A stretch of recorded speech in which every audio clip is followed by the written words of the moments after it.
નમસ્કાર વિદ્યાર્થી મિત્રો. બહુ લાંબા ગેપ પછી આપણે પાછા મળી રહ્યા છીએ. તો ફર્સ્ટ સ્ટાર્ટ ત્યાંથી કરશું કે નવી સીસી છે એનું શું હાલચાલ, એની તબિયત પાણી, એનું સ્ટેટસ શું છે. બરાબર. તો સીસીની ભરતી જે છે આપણને ખબર છે કે 2024માં તમારી ઉપર જે કંઈ સીસીના નામે એક્સપેરિમેન્ટ થયો, બરાબર, કે ભાઈ પ્રિલિમ કોમ્પ્યુટર બેઝ, પછી ગ્રુપ એ અને ગ્રુપ બી પ્રમાણે ગ્રુપ એમાં લેખિત મેઇન્સ પરીક્ષા, ગ્રુપ બીમાં એમસીક્યુ વાળી મેઇન્સ પરીક્ષા. તો આ વખતે થોડુંક પહેલી વાત તો એ કે એવું સંભળાય છે કે કદાચ રૂલ્સ છે ચેન્જ થાય, બટ જો એક વસ્તુ છે ઓકે એના માટે હું આગળ કહું છું, એક ડિટેલમાં આપણે જોશું, બટ કદાચ જો રૂલ ચેન્જ થાય તો થાય એવું છે હાલ. તો નવી સીસીનું સ્ટેટસ શું છે પહેલાં તો ભાઈ સીસીની ભરતી ડ્યુ તો છે, બરાબર. હવે ધીમે ધીમે ગ્રુપ બીના જે પોસ્ટિંગ ને એ બધું થઈ જાય, બરાબર. ગ્રુપ એ વાળા તો હાજર થઈ ગયા કદાચ, ઓર્ડર તો ક્યારના આવી ગયા, એકાદ મહિના ઉપર થઈ ગયું કદાચ, બરાબર ને. તો જેવી ગ્રુપ બીનું જે બધું પૂરું થાય પછી સીસીની પણ નવી ભરતી આવે એવી બરાબર શક્યતા ખરી, બટ એ તો ભરતીનું સ્ટેટસ અલગ વાત છે. બરાબર, તમારું સ્ટેટસ શું છે એમાં આપણને વધારે રસ છે. બરાબર, આપણે 2024ની જે સીસી હતી એમાં શું હતું, તો તમારી પાસે ઇંગ્લિશ હતું, ગુજરાતી હતું, રિઝનિંગ હતું અને મેથ્સ હતું, બરાબર. તો આ 4 વિષય જે તમારી પાસે હતા, ટોટલ 100 માર્ક્સ, આમાંથી તમારી પાસે ઘણા, પહેલી વાત તો એક ભાઈ નોર્મલાઇઝેશનના લોચા પડ્યા હતા, બરાબર ને. એમાં આપણે જરાય નથી પાડતા. મેં આનો સૌથી પહેલા હું આનો વિડીયો બનાવવાનો હું જ હતો, પણ આપણા વિડીયો ઉપડી જાય છે પછી હંતાઈ જાય છે વિડીયો, એવું થાય છે. આપણા વ્યૂઝ પણ સારા હતા નોર્મલાઇઝેશન કાઢવા માટે, બરાબર ને. એ જે આપણો જે વિડીયો હતો એમાં આપણને સારો પ્રતિસાદ મળ્યો હતો. અને સીસીમાં કોમ્પ્યુટર બેઝ વસ્તુ કાઢવાનો જે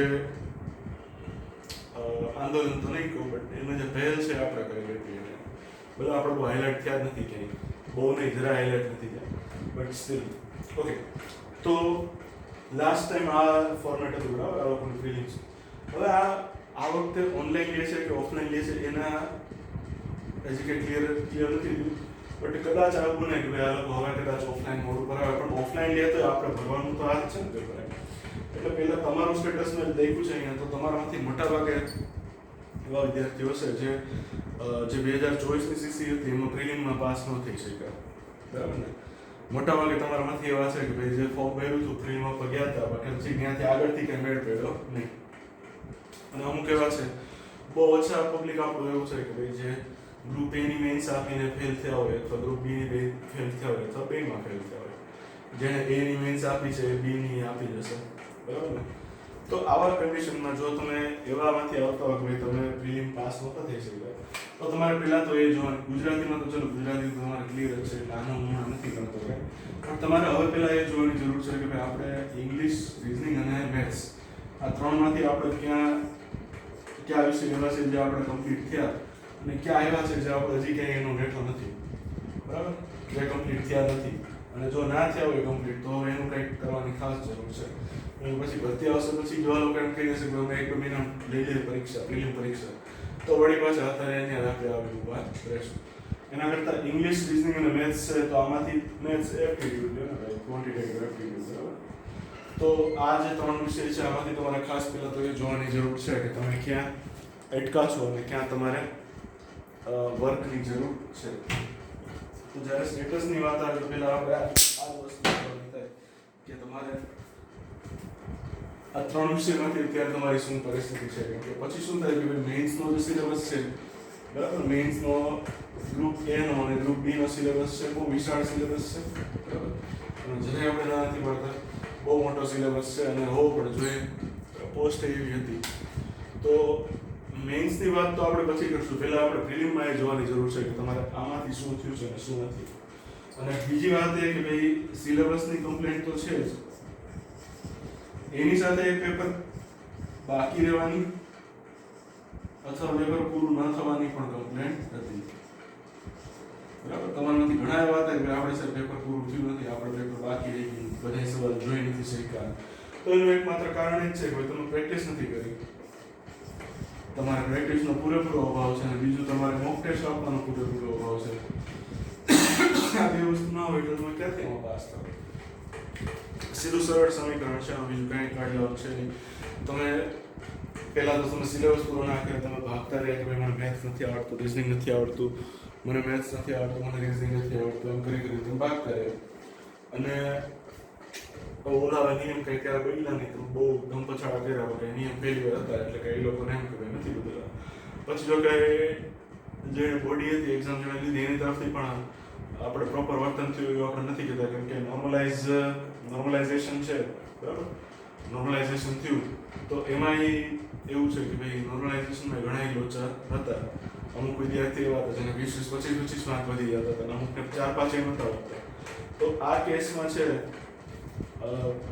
આ વસ્તુ આપણને પ્રોપર નથી લાગી. બાય ધ વે મેં પ્રિલિમ પાસ કરી અને ગ્રુપ એ અને ગ્રુપ બી બેની મેન્સ આપેલી છે, પણ આપણે ગ્રુપ પછી કેવું હતું કે આપણે પ્રિલિમ પાસ થયા ત્યાં સુધીમાં તૈયારી છે અને આપણે ડ્રોપ કરી દીધી હતી, બરાબર. એટલે આપણે વાંચા વગરની પરીક્ષા આવી, પછી વાંચા વગર આપણે આપીએ એમાં કંઈ આપણે રિઝલ્ટ આપણને જોઈએ એવું ના મળે. મારે સીસી ગ્રુપ એમાં જીએસનું પેપર છે એમાં ઓછા માર્ક્સ છે, બાકી ઇંગ્લિશમાં એમાં તમારે 60-50 એવું કંઈક છે. ઇંગ્લિશમાં તો 60 છે તમને ખબર છે, ગુજરાતીના માર્ક્સ મને યાદ નથી. પણ ત્યારે આપણે બહુ વાંચતા નહીં, જરાય વાંચતા નહીં, એટલે આપણે પછી એમાં પાસ નથી થઈ ગયા ગ્રુપ એમાં અને ગ્રુપ બીમાં. તો કહેવાનો મતલબ એમ છે કે આપણે પ્રિલિમ પાસ કરી હતી એટલે બહુ સારી રીતે ખબર છે કે કેવી રીતે પાસ કરવું, બરાબર. તો મેઇન વસ્તુ આ છે કે સ્પીડ છે એમનું તો નહીં આવે. તમે ગમે એટલા ચોપડા રિફર કરી લો, તમે ગમે એનો કોર્સ લઈ લો, જ્યાં સુધી તમે પોતે ગણતા નહીં થાવ, જ્યાં સુધી તમે પોતે તમારે પેન પેપર લઈને હાથ તમે લખતા નહીં થાવ, ત્યાં સુધી તમારી પાસે આવું જ રહેશે કે તમે પ્રેક્ટિસ નથી, પેપર પૂરું ના થયું તો ક્યાંથી થાય? તમે પ્રેક્ટિસ કરી નથી, બરાબર.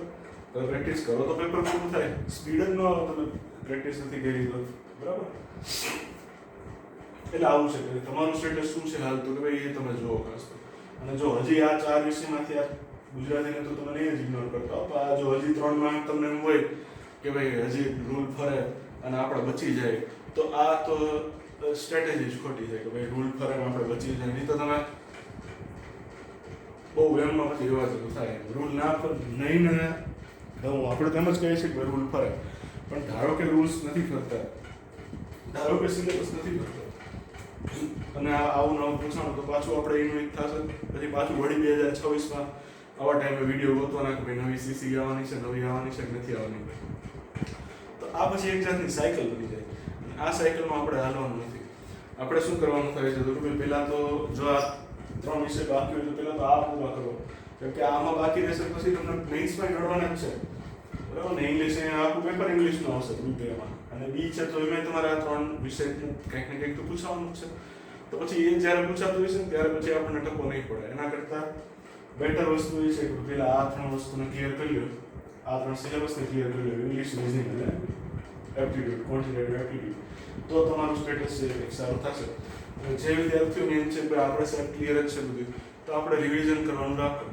અથવા જો તમને એમ હોય કે ભાઈ હવે આપણે બહુ તૈયારી કરી લીધી, 4-5 વર્ષ થઈ ગયા, તો ઘરે બેસી જાઓ, મમ્મી પપ્પા ભાઈ બહેન લગ્ન થઈ ગયા હોય તો એવી રીતે તમારા સ્પાઉસ સાથે બેસી અને નક્કી કરી લો કે હવે આપણે તૈયારી કરવાની થાય છે કે નથી થાય. કેમ કે જો આપણે maximum 2 to 3 years for Gujarat government or for central government, એનાથી વધારે ટાઈમ દેતા હો તો થોડીક તકલીફવાળું કામકાજ અત્યારે નહીં તો આગળ જતા થઈ જશે. એના કરતાં જો આપણે 4-5 વર્ષથી વધારે ટાઈમ ઓલરેડી દઈ દીધો છે અને હવે જો બ્રેક મારવી હોય તો મારી લો બ્રેક, બરાબર. હવે આપણે તૈયારી નથી કરવી તો બીજું કંઈક પકડો, નોકરી ધંધો જે તમને અનુકૂળ આવે એ પ્રમાણે. But don't stay stagnant at one place, start moving. Okay.